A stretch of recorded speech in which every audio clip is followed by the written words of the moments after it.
ધોરણ 3 વિષય પર્યાવરણ. વિષયાંક પૂનમે શું જોયું? બાળમિત્રો, નીચેના દરેક પ્રશ્નના ઉત્તર માટે આપેલા વિકલ્પમાંથી સાચો વિકલ્પ શોધીને તેને ક્રમઅક્ષર પ્રશ્નની સામે આપેલા બોક્સમાં લખવાનો છે.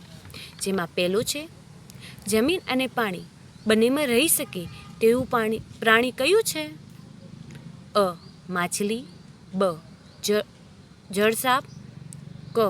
દેડકો, ડ. કરચલો. કયું આવશે? દેડકો. તો આપણે શું કરશું? તો જે આપણે બોક્સમાં આપેલું છે આ બોક્સની અંદર આપણે શું લખશું? તો ક. જવાબ શું છે? દેડકો. હવે આગળ વધીએ. આગળ વધતા જોઈએ તો બીજા નંબરમાં શું છે?